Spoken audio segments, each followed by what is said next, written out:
Renungan pagi menjadi putra dan putri Allah oleh Ellen G. White, 18 Agustus 2021. Mari kita berdoa. Bapa kami yang di sorga, Allah pencipta langit dan bumi, laut dan segala isinya, Allah yang maha besar, maha kuasa, sumber segalanya, yang kami sembah selalu melalui anak-Mu yang tunggal, Yesus Kristus. Terpujilah Yesus, anak Allah yang maha tinggi, yang adalah kebangkitan dan hidup bagi kami. Pada pagi hari ini kami bersyukur boleh bangun dan berbakti dan sebagaimana membaca dan mendengarkan nasihat firman-Mu. Kiranya ini menjadi pembaharuan bagi masing-masing kami. Beserta kami ya Tuhan, sepanjang perbaktian ini kehendak-Mu yang jadi. Ampun kami akan dosa dan salah, karena kami berdoa hanya dalam nama anak Allah yang tunggal, Yesus Kristus, yang adalah Tuhan dan Juru Selamat kami. Amin. Renungan hari ini akan dibacakan oleh Oma Yeni Tikonuwu. Silahkan Oma Yen. Selamat pagi.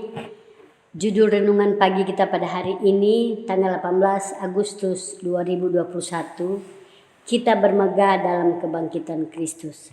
Ayat tema Yohanes 11 ayat 25 dan 26. Jawab Yesus, akulah kebangkitan dan hidup.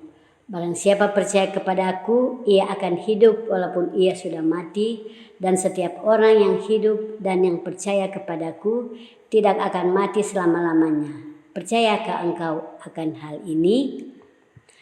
Setelah penyaliban Kristus, para imam dan penguasa tidak merasakan perasaan kemenangan yang mereka harapkan.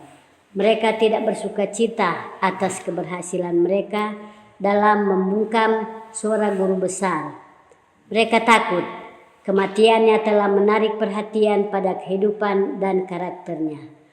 Para imam dihukum karena upaya balas dendam mereka gagal, dan mereka lebih takut kepada Kristus yang telah mati, jauh lebih takut daripada Kristus yang hidup yang pernah mereka takuti. Cahaya surga mengelilingi kuburan itu, dan seluruh surga diterangi oleh kemuliaan malaikat. Malaikat itu mendekati kuburan dan menggulingkan batu itu, seolah-olah itu adalah kerikil. Dia duduk di atasnya. Kemudian suaranya terdengar, "Ya anak Allah, keluarlah, Bapamu memanggil engkau." Dan Yesus keluar dari kubur dengan langkah seorang penakluk yang perkasa. Ada gemuruh kemenangan karena keluarga surgawi sedang menunggu untuk menerima dia. Dan malaikat yang perkasa diikuti oleh pasukan surga membungkuk dalam pemujaan di hadapannya ketika dia, Raja Surga, memproklamasikan di atas makam Yusuf, "Akulah kebangkitan dan hidup." Semua makhluk ciptaan hidup dengan kehendak dan kuasa Tuhan. Mereka adalah penerima kehidupan anak Allah. Betapapun hebat dan berbakat, betapapun besar kapasitas mereka, mereka diisi kembali dengan kehidupan dari sumber segala kehidupan. Dia adalah mata air kehidupan. Kehidupan yang telah Dia tetapkan dalam umat manusia, Dia mengambil kembali dan memberikannya kepada umat manusia. "Aku datang," katanya, "supaya mereka mempunyai hidup dan mempunyainya dalam segala kelimpahan." Kristus menjadi satu dengan manusia, sehingga manusia dapat menjadi satu dalam roh dan hidup dengan Dia. Oleh penyatuan ini, dalam penurutan kepada firman Allah, hidupnya menjadi hidup mereka. Dia berkata kepada orang yang menyesal, "Aku adalah kebangkitan dan hidup." Terima kasih. Terima kasih atas penata layanan Oma Yeni. Tuhan Yesus memberkati. Selamat pagi saudaraku dalam Tuhan.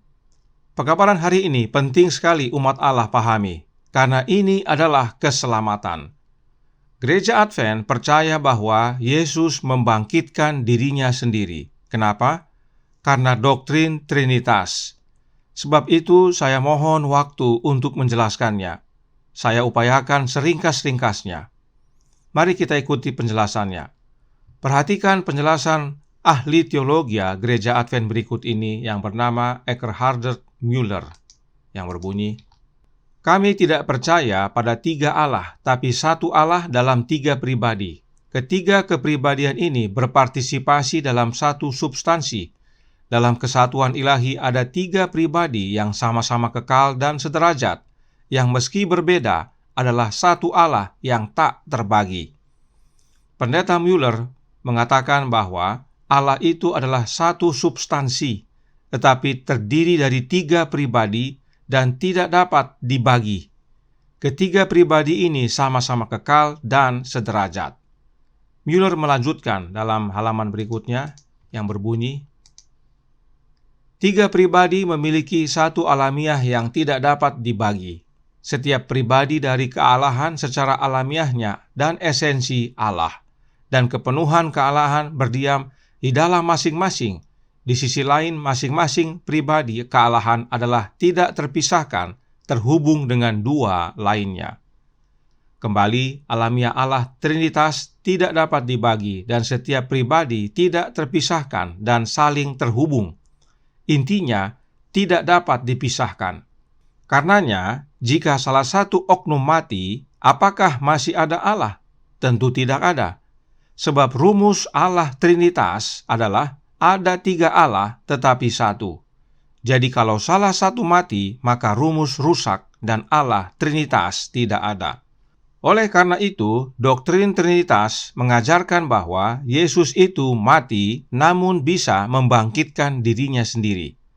Perhatikan penjelasan pendeta Advent berikut ini. Tetapi bukankah Bapa yang membangkitkan Yesus dari kematian, Pak Pendeta? Ya, untuk itu kita bisa lihat di dalam Yohanes 10 ayat 18. Bisa tolong bacakan, Pak Stefanus? Tidak seorang pun mengambilnya daripadaku, melainkan aku memberikannya menurut kehendakku sendiri. Aku berkuasa memberikannya dan berkuasa mengambilnya kembali. Inilah tugas yang kuterima dari Bapakku. Luar biasa. Jadi kalau begitu, Yesus bisa membangkitkan dirinya sendiri. Dia bisa memberikan dan bisa mengambilnya kembali. Itu adalah satu hal yang sangat penting. Jadi, menurut sang pendeta Advent tersebut, Yesus dapat membangkitkan dirinya sendiri. Dan dasarnya adalah Yohanes 10 ayat 18. Kita akan pelajari ayat tersebut. Namun kembali, berdasarkan doktrin Trinitas, Yesus tidak sungguh-sungguh mati. Sebab yang namanya mati, sebagaimana firman Allah menyatakan, tidak tahu apa-apa dan tidak bisa berbuat apa-apa. Hilang semua perasaan dan lenyap segala maksud-maksudnya. Jadi, berdasarkan ajaran gereja Advent, kematian Yesus dan kematian manusia berbeda. Hal ini berbahaya. Mengapa? Sebab Alkitab berkata dalam Ibrani 2 ayat 14 yang berbunyi, karena anak-anak itu adalah anak-anak dari darah dan daging, maka ia juga menjadi sama dengan mereka dan mendapat bagian dalam keadaan mereka, supaya oleh kematiannya ia memusnahkan dia, yaitu iblis yang berkuasa atas maut. Paulus menjelaskan tentang kematian Yesus, dan inilah kematian terpenting yang pernah terjadi di dunia ini. Sebab ini adalah kegenapan nubuatan di mana oleh kematian Yesus tidak hanya menebus manusia dari perhambaan dosa, tetapi terlebih memusnahkan sumber dosa itu, yaitu setan dan kerajaan mautnya. Oleh kematian Yesus yang sama dengan kematian kita manusia, Yesus memusnahkan setan. Nah, apakah saat manusia mati dapat membangkitkan dirinya sendiri? Tentu tidak bisa. Namun gereja Advent mengajarkan Yesus bisa bangkitkan dirinya sendiri. Artinya, gereja Advent tidak percaya perkataan Paulus dalam Ibrani 2 ayat 14 ini. Dengan jelas Paulus menyatakan bahwa Yesus menjadi sama dengan kita manusia supaya mendapat bagian dalam keadaan manusia, yaitu mati sebagaimana manusia mati.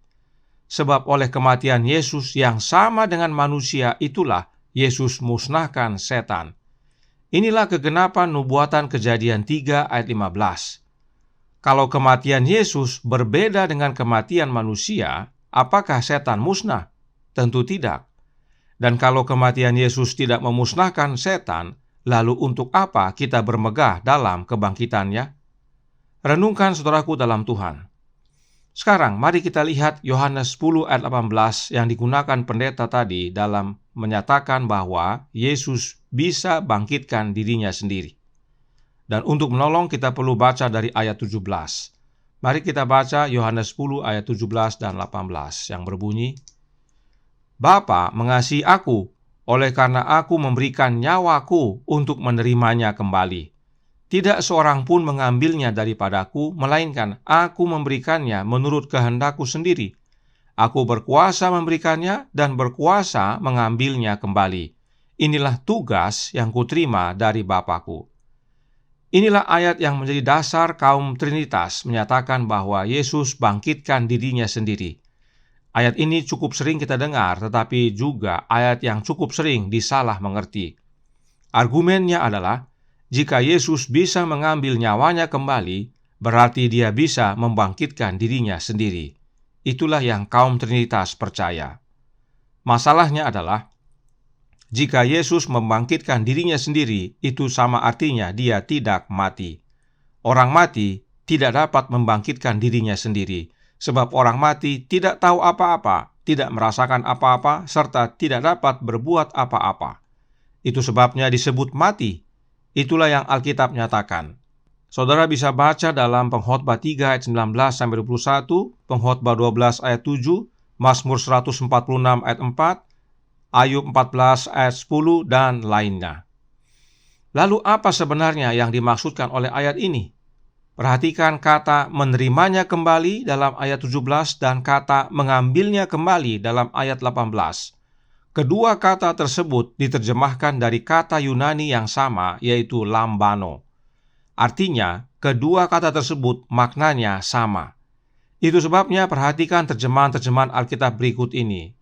Ini adalah Alkitab King James Version. Perhatikan, King James menggunakan kata take it atau mengambil untuk ayat 17 dan ayat 18. King James tidak membuat perbedaan, sebab memang berasal dari kata yang sama. Selanjutnya, ini adalah Alkitab Bahasa Indonesia Modern Bible. Perhatikan Alkitab ini menggunakan kata yang sama untuk ayat 17 dan ayat 18, yaitu menerimanya. Alkitab IMB tidak membuat perbedaan, sebab memang berasal dari kata yang sama. Satu lagi kita lihat. Ini adalah Alkitab Contemporary English Version. Perhatikan Alkitab ini menggunakan kata yang sama untuk ayat 17 dan 18, yaitu receive it, yang artinya menerimanya. Alkitab CEV ini tidak membuat perbedaan, sebab memang berasal dari kata yang sama. Semoga saudara-saudara semakin melihat bahwa menggunakan ayat ini sebagai dasar bahwa Yesus membangkitkan dirinya sendiri sangat lemah. Jadi saat Yesus berkata, "Aku berkuasa memberikannya dan berkuasa mengambilnya kembali," hal itu sama dengan aku berkuasa memberikannya dan berkuasa menerimanya kembali. Inilah yang ayat ini sampaikan. Tidak ada sama sekali pernyataan bahwa Yesus membangkitkan dirinya sendiri dalam ayat ini. Pertanyaan, kepada siapa Yesus berikan nyawanya? Kepada Bapanya, dan oleh karena itu Bapa mengasihinya. Lukas 23 ayat 46 berkata, "Lalu Yesus berseru dengan suara nyaring, 'Ya Bapa, ke dalam tangan-Mu kuserahkan nyawaku.' Dan sesudah berkata demikian, ia menyerahkan nyawanya. Dan karena Bapa mengasihi anaknya, Bapa memberikannya kembali dan Yesus menerimanya kembali." Perhatikan kalimat terakhir dari ayat Yohanes 10 ayat 18 tadi yang berkata, "Inilah tugas yang kuterima dari Bapa-Ku." Jadi kuasa yang dimiliki oleh Yesus adalah atas perintah tugas dari Bapanya. Yesus menyerahkan nyawanya kepada Bapanya sepenuhnya dan mati. Bapa yang memegang nyawa Yesus. Yesus tidak simpan di tempat lain untuk dia bisa ambil kapan dia mau. Tetapi dia serahkan kepada Bapa, dan oleh karena Bapa mengasihi anaknya, Bapa berikan kembali. Jadi Yesus sepenuhnya mati karena nyawanya dia serahkan sepenuhnya kepada Bapanya. Jadi jelas bahwa menggunakan Yohanes 10 ayat 17 dan 18 sebagai dasar bahwa Yesus tidak sungguh-sungguh mati dan bangkitkan dirinya sendiri adalah salah. Hal itu tidak alkitabiah. Pilihan ada pada saudara, mau ikut ajaran manusia atau firman Allah. Kemudian, Gereja Advent juga ajarkan yang berikut ini. Jadi kembali kepada SDA Bible Commentary volume 5 halaman 1150. Roh Yesus tidur di dalam kubur dengan tubuhnya dan dia tidak pergi ke surga. Di sana untuk mempertahankan eksistensi yang terpisah, untuk memandang rendah para murid yang berduka, yang membalsam tubuhnya, yang darinya dia terbang, semuanya yang terdiri dari kehidupan dan kecerdasan Yesus tetap bersama tubuhnya dikubur, ya. Dan ketika dia tampil, itu adalah keseluruhan makhluk. Ia tidak harus memanggil rohnya dari surga. Dia memiliki kuasa untuk menyerahkan nyawanya dan untuk mengambilnya kembali. Satu hal yang sangat luar biasa tentang Yesus, ya. Jadi banyak katakan bahwa, apa yang terjadi bahwa dia Tuhan, bukankah Tuhan tidak bisa mati? Ya, rohnya dikatakan napasnya bersama dengan Yesus pada waktu itu. Dia hanya dalam keadaan tidur, oke? Berdasarkan kutipan ini, sang pendeta mengajarkan bahwa Yesus dapat bangkitkan dirinya sendiri, sebab nafas Yesus tidur bersama Yesus. Kalau nafas Yesus masih bersama Yesus, maka Yesus tidaklah mati. Dan perkataan pendeta tersebut berlawanan dengan ayat ini, di mana Yesus menyerahkan nyawanya atau nafasnya. Sebab kata nyawa dalam ayat ini diterjemahkan dari kata Yunani pneuma, yang artinya nafas. Jadi, kepada Bapa, Yesus menyerahkan nafasnya. Karena itu, apa makna kutipan roh nubuat yang sang pendeta baca tadi? Mari kita baca kutipan tersebut, yang terdapat dalam The Spirit of Prophecy, volume 3, halaman 203, paragraf 2. Sang pendeta tadi membaca kutipan ini dari buku Bible Commentary, namun kita membaca dari aslinya, yaitu The Spirit of Prophecy, volume 3, halaman 203, paragraf 2. Isinya sama. Mari kita baca. Roh Yesus tidur di dalam makam dengan tubuhnya dan tidak terbang menuju sorga untuk mempertahankan eksistensi yang terpisah dan untuk melihat ke bawah pada murid-murid berkabung yang membalsam tubuh dari mana roh itu terbang.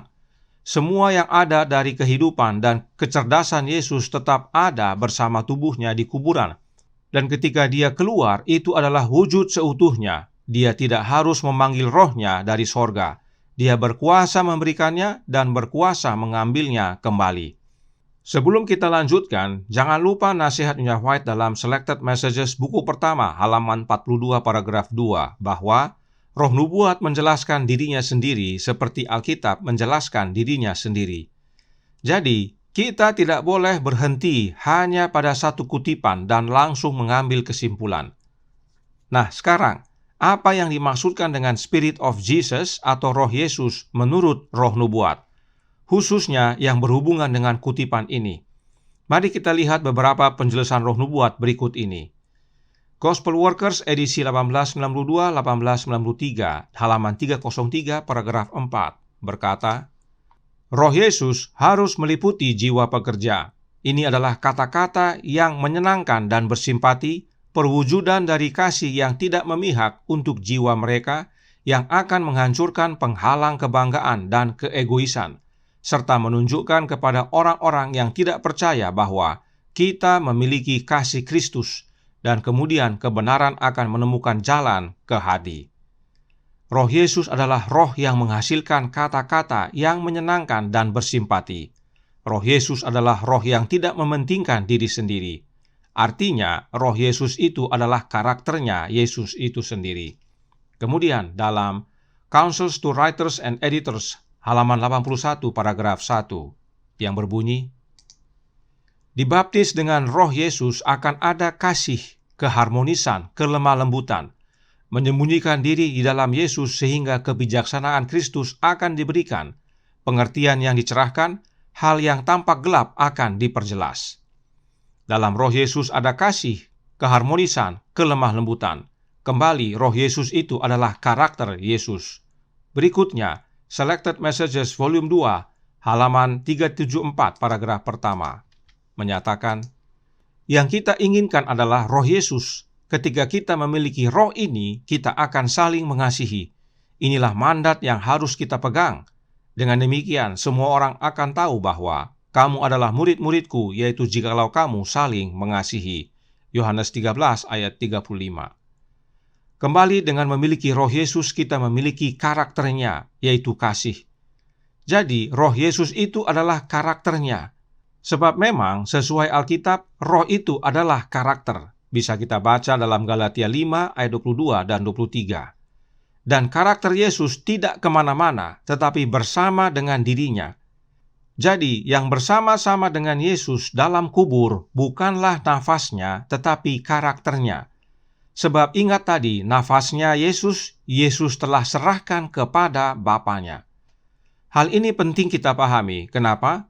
Karena saat kita mati, karakter yang kita bawa mati, itulah karakter nanti yang kita miliki saat dibangkitkan. Saat kita bangkit, kita bukan menerima karakter baru. Oh tidak. Itu sebabnya penting sekali bagi kita agar karakter kita diubahkan dari sekarang. Agar bila mana kita mati, itulah karakter kita saat kita dibangkitkan nanti. Inilah maksudnya Roh Yesus tidur dengan tubuhnya. Karakter Yesus tidak pergi kemana-mana. Inilah pentingnya kita mempelajari tulisan Roh Nubuat dengan metode yang Nyonya White nasihatkan. Kemudian kita kembali ke kutipan yang pendeta tadi bacakan. Perhatikan, Nyonya White menuliskan bahwa Spirit of Jesus atau Roh Yesus tersebut tidak terbang ke sorga dan melihat ke bawah kepada murid-muridnya yang berduka, yang sedang membalsam tubuh yang mana roh itu baru tinggalkan. Perhatikan yang warna biru dan warna hitam. Mengapa hal ini Nyonya White tuliskan? Karena Nyonya White mengamarkan tentang ajaran spiritisme. Sebab jika roh itu terbang ke sorga dan melihat ke bawah, maka bukankah itu ajaran spiritisme? Dan jika saudara baca paragraf sebelumnya, jelas bahwa Nyonya White sedang memberi pelajaran bahwa Gereja Advent tidak percaya spiritisme. Inilah konteks dari kutipan ini. Kutipan ini sama sekali tidak mengajarkan tentang Yesus bangkitkan dirinya sendiri, tetapi amaran tentang ajaran spiritisme. Kembali, pilihan ada pada saudara, apakah ikut ajaran manusia atau ikut kebenaran tulisan Roh Nubuat dan sesuai konteks. Dan terakhir, dalam renungan hari ini dikatakan dalam Menjadi Putra dan Putri Allah halaman 245 paragraf 2 yang berbunyi, malaikat itu mendekati kuburan dan menggulingkan batu itu seolah-olah itu adalah kerikil. Dia duduk di atasnya. Kemudian suaranya terdengar, "Ya anak Allah, keluarlah. Bapamu memanggil engkau." Dan Yesus keluar dari kubur dengan langkah seorang penakluk yang perkasa. Ini adalah malaikat Gabriel. Nah, apakah malaikat Gabriel yang bangkitkan Yesus? Tentu tidak. Mari kita baca penjelasan Roh Nubuat, dan karena perkataan ini diambil dari buku Kerinduan Segala Zaman, maka kita lihat penjelasannya dalam buku tersebut. Kita buka dalam halaman 432 paragraf 2, berkata, "Sinar terang kemuliaan Allah mendahului dia dan menerangi jalannya." Roh Nubuat menyatakan bahwa sinar terang kemuliaan Allah mendahului Gabriel dan menerangi jalan Gabriel menuju kubur tersebut. Saudara bisa buka bab 81 buku Kerinduan Segala Zaman untuk melihat kutipan ini. Nah, apakah kemuliaan Allah tersebut? Masih dalam buku Kerinduan Segala Zaman yang sama, Nyonya White menuliskan dalam buku pertama halaman 104 paragraf 2 yang menjelaskan, belum pernah malaikat-malaikat mendengarkan doa semacam itu.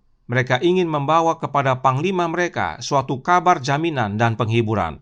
Tetapi tidak, Sang Bapa sendirilah yang akan menjawab permohonan anaknya. Langsung dari tahta sorga memancarlah cahaya kemuliaannya, yaitu kemuliaan Allah, kemuliaan Bapa. Langit terbuka dan ke atas kepala juru selamat turunlah cahaya yang paling suci, dalam rupa seekor burung merpati, lambang yang tepat untuk dia yang lemah lembut dan rendah hati itu. Jelas, kemuliaan Allah itu adalah rohnya Allah.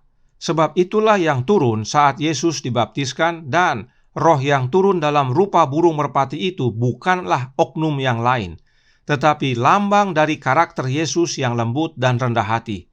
Karenanya roh Allah yang mendahului Gabriel dan menerangi jalan Gabriel. Mengapa hal ini penting kita pahami? Sebab dalam Alkitab, roh itu sama dengan kuasa. Baca Kisah 1 ayat 8, dan masih dalam buku yang sama, Nyonya White menyatakan yang berikut ini.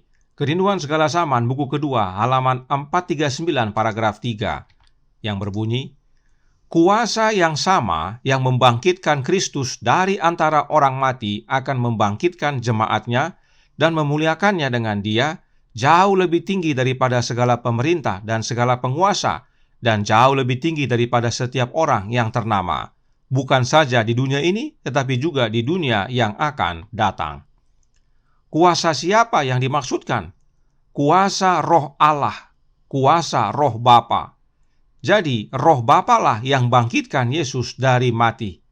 Itu sebabnya Roh Bapa mendahului Gabriel, sebab Bapa lah yang membangkitkan anaknya. Dan hal ini sesuai dengan Alkitab. Roma 8 ayat 11 berkata, dan jika roh Dia yang telah membangkitkan Yesus dari antara orang mati diam di dalam kamu, maka Ia yang telah membangkitkan Kristus Yesus dari antara orang mati akan menghidupkan juga tubuhmu yang fana itu oleh Roh-Nya yang diam di dalam kamu. Siapakah Dia yang Paulus maksudkan? Dia adalah Bapa. Jadi, Roh Bapa yang bangkitkan Yesus dari antara orang mati.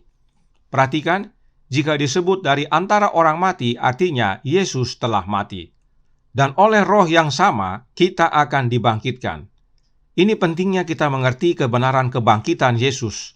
Sebab inilah patron bagi kita, bahwa kebangkitan yang Yesus terima dapat menjadi bagian kita di dalam Dia. Baca juga 1 Korintus 15. Di sana dengan jelas Paulus berkata, kalau tidak ada kebangkitan orang mati, maka Yesus juga tidak dibangkitkan. 1 Korintus 15 ayat 13. Saudaraku dalam Tuhan, Yesus tidak bangkitkan dirinya sendiri, sebab hal itu tidak ada gunanya bagi kita. Karena kita tidak dapat bangkitkan diri kita sendiri saat kita mati nanti. Namun, Yesus dibangkitkan oleh Bapa, dan itulah teladan bagi kita. Kita boleh memiliki kebangkitan yang sama yang Yesus alami, asal kita mati dalam Yesus. Karenanya kutipan tadi tentang Gabriel, bukanlah menyatakan bahwa Gabriel yang bangkitkan Yesus. Bukan. Perhatikan Gabriel berseru, anak Allah keluarlah. Bapa memanggilmu. Artinya, Yesus sudah bangkit dan Gabriel hanya memanggil Yesus keluar. Sebab Bapa oleh kuasanya, yaitu oleh Roh-Nya, telah lebih dahulu membangkitkan Yesus. Nah, sebelum kita tutup, ada satu lagi kutipan yang sering membuat orang bingung. Mari kita baca dalam Kerinduan Segala Zaman, buku kedua, halaman 437, paragraf 1, yang berkata, ketika suara malaikat yang berkuasa kedengaran di kubur Kristus mengatakan, Bapamu memanggil engkau, juru selamat pun keluarlah dari kubur oleh hidup yang ada dalam dirinya sendiri. Berdasarkan kutipan ini, kaum Trinitas mengajarkan bahwa Yesus bangkitkan dirinya sendiri.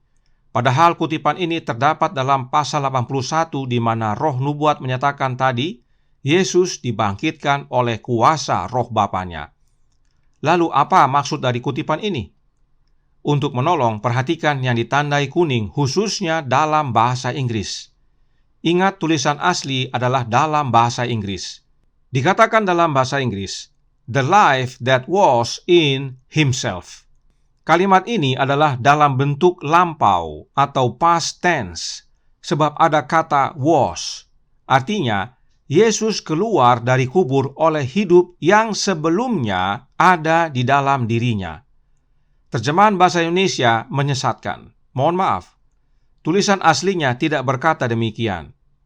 Mengapa roh nubuat menggunakan bentuk kata masa lampau atau past tense? Sebab hidup yang sebelumnya Yesus miliki, Dia telah serahkan kepada Bapanya saat Dia mati di kayu salib. Ingat Lukas 23 ayat 46 tadi. Dan hidup yang sebelumnya Yesus miliki tersebut, Bapanya serahkan kembali, yaitu saat Yesus dibangkitkan. Inilah hubungannya dengan Yohanes 10 ayat 17 dan 18 tadi, bahwa Yesus berkuasa menerima hidupnya kembali. Saudaraku dalam Tuhan, inilah kebenaran firman Allah dan tulisan roh nubuat. Pilihan ada pada saudara, mau ikut kebenaran firman Allah dan roh nubuat, atau mau ikut ajaran manusia. Kami mengikuti ajaran firman Allah dan roh nubuat, bahwa Yesus dibangkitkan oleh Bapanya. Sebab Alkitab berkata dalam Roma 10 ayat 9 yang berbunyi, "Sebab jika kamu mengaku dengan mulutmu bahwa Yesus adalah Tuhan dan percaya dalam hatimu bahwa Allah, yaitu Bapa, telah membangkitkan Dia dari antara orang mati, maka kamu akan diselamatkan." Percaya bahwa Yesus mati dan dibangkitkan bukan hal sepele. Itu adalah keselamatan. Apa artinya? Artinya doktrin Trinitas Gereja Advent yang mengajarkan bahwa Yesus tidak sungguh-sungguh mati dan bisa bangkitkan dirinya sendiri, sedang menuntun umat kepada kebinasaan. Mau bermegah dalam kebangkitan Yesus? Maka percayalah bahwa Yesus sungguh-sungguh mati dan Allah Bapa yang bangkitkan. Sebab itulah bagian kita jika kita percaya dalam Anak-Nya. Tuhan memberkati, saya bawa dalam nama Yesus. Amin. Mari kita berdoa. Bapa kami yang di sorga, Allah pencipta langit dan bumi, laut dan segala isinya, Allah yang maha besar, yang maha kuasa, sumber segalanya, yang kami sembah selalu melalui Anak-Mu yang tunggal, Yesus Kristus. Terima kasih atas kebenaran tentang kebangkitan Yesus. Yesus tidak bangkitkan dirinya sendiri, tetapi Allah Bapa bangkitkan. Dan itu adalah teladan bagi kami, bahwa kami juga dapat mengalami kebangkitan yang sama, asal kami percaya dan mati dalam Yesus. Karenanya, tolong kami ya Bapa, curahkan roh Anak-Mu dalam hati ini kehendak-Mu yang jadi, ampun kami akan dosa dan salah, karena kami berdoa hanya dalam nama Anak Allah yang tunggal, Yesus Kristus yang adalah Tuhan dan Juru Selamat kami. Amin.